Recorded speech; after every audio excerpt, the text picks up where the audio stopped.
Perkara kali ini adalah kasus KDRT yang dilakukan oleh terdakwa Didi bin Umar kepada istrinya Dewe. Kejadian KDRT ini memang sudah terjadi berkali-kali sejak awal pernikahan 20 tahun yang lalu. Puncaknya, ketika Dewe mengetahui bahwa suaminya berselingkuh dengan wanita lain, Dewe pun enggan untuk melayani suaminya hingga mengakibatkan cekcok yang cukup sengit. Kemudian mengakibatkan Dewe mengalami luka-luka yang cukup parah hingga mereka pun bercerai. Dan saat ini hakim akan memeriksa mereka sebagai korban dan terdakwa. Saudara saksi, menurut keterangan saksi terdahulu, terdakwa menampar, memukul dan melempar centong nasi kepada saudara. Karena saudara tidak mau mendengarkan perintah terdakwa untuk membuatkan kopi dan menjawab jika dimarahi. Bagaimana tanggapan saudara? Itu tidak benar yang mulia. Waktu itu saya sedang memberikan ASI anak saya. Kemudian saya menanyakan tentang perempuan itu. Karena sebelumnya saya melihat chat WA di HP suami saya dengan perempuan lain. Saya menanyakan tentang perempuan itu. Tetapi suami saya memukul, menampar, menendang dan melempar barang-barang di rumah saya. Hingga badan saya biru-biru yang mulia. Apakah suami saudara sering seperti itu? Benar yang mulia, suami saya sering seperti itu. Mengapa terdakwa selalu marah kepada saudara?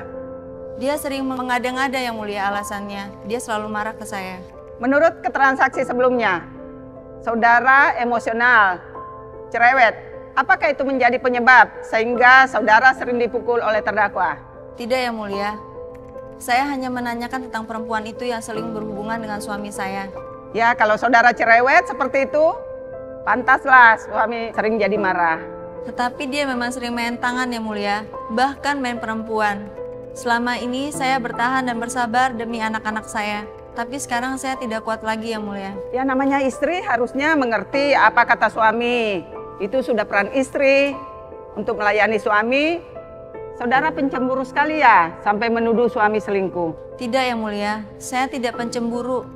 Saya juga melayani terdakwa dengan baik, Bu Hakim. Kalau saudara tidak pencemburu dan melayani suami dengan baik, tidak mungkin terdakwa berkelahi dengan saudara. Tapi dia memang temperamen yang mulia. Terdakwa kan menampar saudara karena kesal. Saudara tidak nurut dan selalu membantah apabila diberitahu. Seorang istri itu seharusnya mendengar suami dan lemah lembut. Bagaimana saudara memperlakukan suami selama ini? Saya selalu mencoba sabar, apalagi di depan anak-anak yang mulia. Saudara saksi, dengar itu apa kata hakim anggota. Seharusnya saudara itu mendengar dan tidak pencemburu. Silakan. Makanya jadi istri itu harus bisa jaga suami. Jangan sampai melawan pada perintah suami. Jangan cerewet. Jangan sampai suaminya berpaling pada perempuan lain. Kalau sudah begini kan Anda sendiri yang repot. Anak-anaknya jadi terlantar, ya kan?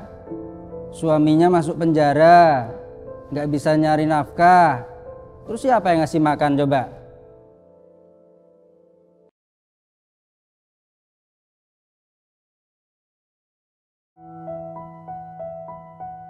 Apa yang seharusnya dilakukan oleh hakim? Pasal 4 Perma nomor 3 tahun 2017, hakim dapat mengidentifikasi dampak psikis, relasi kuasa yang mengakibatkan korban atau saksi tidak berdaya, dan riwayat kekerasan dari pelaku terhadap korban.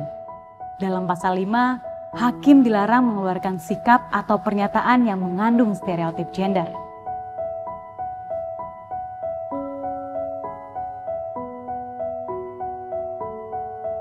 Baik, saudara saksi, coba saudara ceritakan apa yang dilakukan oleh terdakwa. Pada waktu itu, suami saya minta dibuatkan kopi yang mulia.